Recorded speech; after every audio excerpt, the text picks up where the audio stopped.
Hey everybody, it's Paul here from Better Call Paul, and today on day 17 of my 30-day challenge, where I'm doing 30 ETFs in 30 days, we are going to be tackling a very difficult ETF at this moment, which has caused a lot of people stress. I feel like a lot of people were not prepared for this. A lot of people did not really understand how these leveraged ETFs worked and the importance of the underlying stock. So today we're going to talk about MSTE from Harvest, and anybody who owns it knows what it is I'm talking about. The share price has dropped 50% since its launch. So it did go from $12 up to $19 and back down again, but it's now down to $6.66. So for a lot of people, this is very shocking, right? They're looking at their portfolios, they're seeing that they're in the red, and I'm not trying to, make light of this or say that they're wrong in feeling the way they feel. So that's why we're going to discuss it, and I'm hopefully, maybe going to try to provide a little bit of reassurance. And in my opinion, it's not time to sell this ETF. I'm definitely not going to what I consider panic sell. But anyways, before we go any further into my thoughts, we'll take a look at the Harvest website just so we can go over some of the details of MSTE for maybe somebody who doesn't own it and doesn't know exactly what we're talking about. We are, guys. It's the Harvest MicroStrategy Enhanced High Income Shares ETF.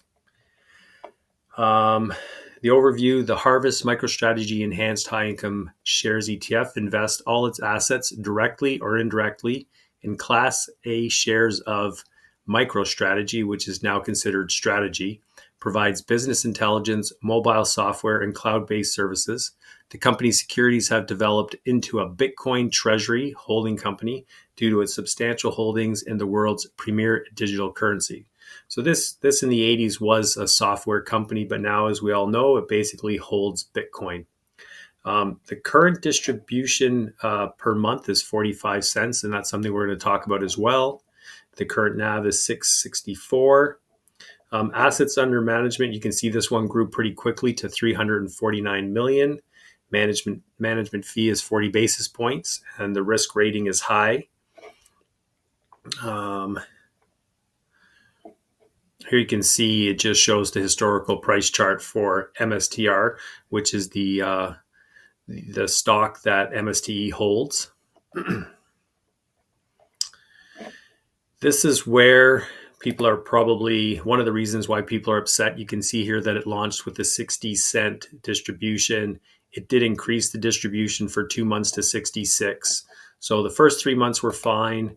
It dropped down to 60 cents, which is fine. Another 60 cents was good. A couple months at 55 cents, people were maybe a little bit upset. And then down to 45 cents is where I think people started to get more concerned.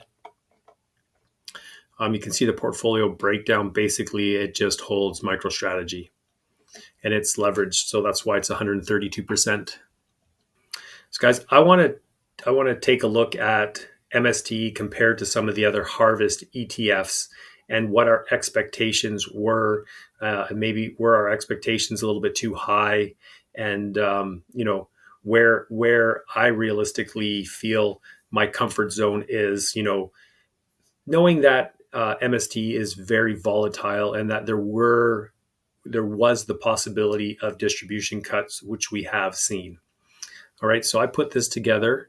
You can see here, guys, that the first 4 ETFs that Harvest launched, AMHE, MSHE, LLHE, and NVHE, they all launched at $12. And 2 of them were paying 16 cents a month. LLHE was paying 18 cents a month, and NVHE was paying 22 cents a month, which, based on the $12 share price, you were getting 16%, 18%, and a 22% yield. And at the time these launched, this was fantastic. Like I was very excited. I bought 3 out of the 4. Mostly I bought NVHE because it was paying the highest, and I bought a lot of LLHE. And I believe I had some of the MSHE. Then, of course, they came out with more ETFs. We all know about HHIS. It's one of the most popular. It paid 25 cents when it launched. TSLY came out paying 32 cents. PLT came out paying 37 cents. CNYE came out paying 40 cents. And of course, MSTE came out paying 60 cents. Now, based on a $12 share price, 60 cents a month equates to a 60% dividend yield, which is really almost unheard of, right? And maybe we expected way too much from this particular ETF. And as you can see, it has dropped down considerably since then.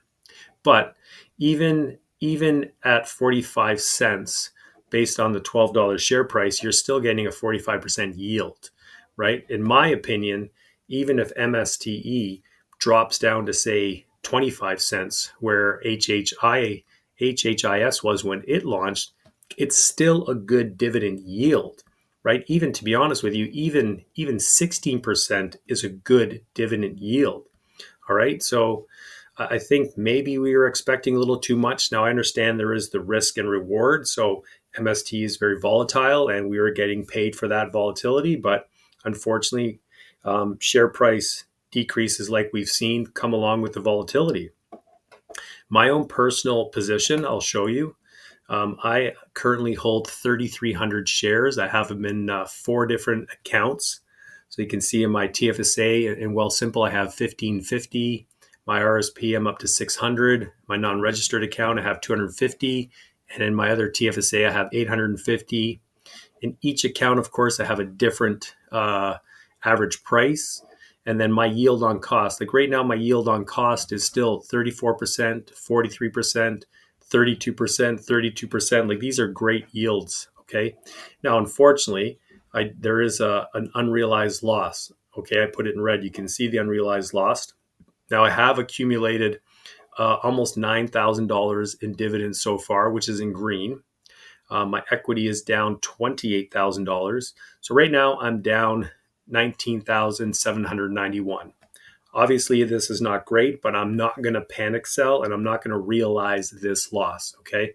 I'm going to keep collecting the distributions and potentially I'm going to keep buying.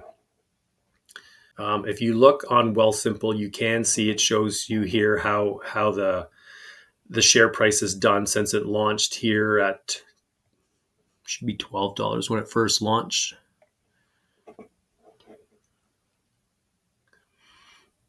I'm not sure why. Maybe it jumped up to $13.50 on the first day and closed that high. Anyways, you can see that at one point it was up to $19.78. Now I do feel bad for anybody who was buying it at this price and then saw a significant drop. I do try and avoid buying things at all-time highs. I know sometimes FOMO, we tend to get excited when things are doing well, so we buy more. But anyhow, you can see down to where it is now at 666. I will show you my position as I was showing you in the chart before. These are the shares I have now. My other 850 shares are in my RBC account. So you can see I am down quite a bit, right? I'm not denying that I'm down quite a bit. Now, despite the dividend cut, according to Stock Events, this is where I track my annual dividends, and I'm currently at 137,000 is projected for the next 12 months. You can see on this chart that MSTE is still my second largest payer, even though they have cut the distribution. Now, they probably will cut it again, and this will increase a bit more, but you can just see how much it's paying out. All right, guys. So basically what I'm trying to say is that MSTE came out with an extremely high distribution. And it's the underlying stock is very volatile, right? Which is what Harvest based that distribution on. And we did see a bit of decrease in volatility with Harvest, which is one of the reasons why funds like MSTY from YieldMax started paying less. But also when Bitcoin started going down and MicroStrategy itself, I believe for quite a while was selling at a premium, right? And eventually the market kind of corrects these things, so now the share price of MicroStrategy. So even if you had have held the underlying stock, okay, you would be down. If you had bought it at the all-time high, you would be down just holding MSTR. What I like about holding MSTE, I'm going to keep getting paid every month, right? I'm going to keep getting paid a substantial distribution or dividend every month. Now, if I want to, I can take that money and I can reinvest it in MSTE while it's low, okay, and bring my share price down, my average cost down. And then when it recovers, okay, maybe it only recovers back up to $9 or $10. But if I bring my share price down and you add in all the distributions, eventually I believe that I'm going to get back into the green. Now, the other option would be take all the distributions and put the money into something else. Maybe you want to start building up your position in bank from Evolve, or you want to buy, Biggie from Evolve as well, right? Or maybe you want to start working on your Hamilton ETFs like C Day or S Day, Q Day. So there's a lot of different strategies of how you can build your portfolio and keep building your income stream.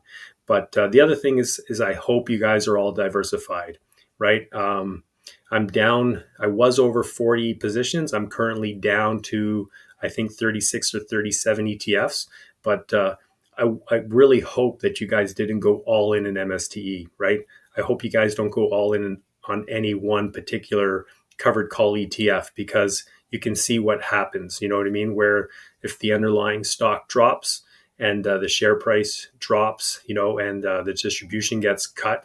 Now, if you wanna load up on things like QQCL or USCL, where you're holding, a larger portion of the U.S. market, right? Either the Nasdaq or the S&P 500. That's different, right? That's kind of like holding an all-in-one like XEQT. Then you're diversifying yourself that way.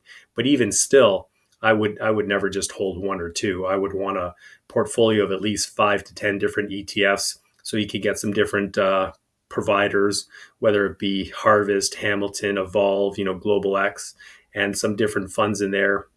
Right now, I'm also adding to some of my more defensive ETFs. I'm putting more money into utilities. I'm putting more money into oil, more money into Canadian stocks. So I'm trying to build out my base a little bit more so that my monthly income is more consistent. But anyways, guys, I hope that helps a little bit. Again, I hope you guys are diversified and not just buying ETFs like MST because it has the highest yield, and make sure that you understand what it holds, right? If you don't believe in Bitcoin, okay, then you definitely should not be buying something like MSTE.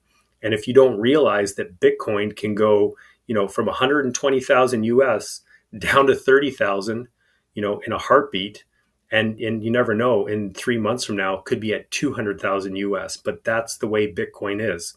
So if you don't understand that kind of volatility and you're not okay with it, then just avoid something like MSTE, buy something like HHIS, which holds 19 different stocks and spreads out your risk that way. Okay, so guys, hope this helps a bit. I know I'm not a financial advisor, but I've been doing this for almost 5 years now. I feel very comfortable in my strategy. I'm not worried at all about MSTE. It's only one of my positions. I have many. And I'm not a financial advisor, so please don't take this as financial advice. Figure out what works best for you. I mean, if you feel that you have to sell MST and move on to something else, then if that's what you have to do, then do it. But I'm saying personally, I'm going to hold, and I actually ended up buying an extra 300 shares. My goal was 3,000 shares. I didn't want to buy any more than that. I thought that was probably being too aggressive already. But since the price is so low, I bought another 300 shares. Anyways, guys, until tomorrow, that's it for today. So bye for now.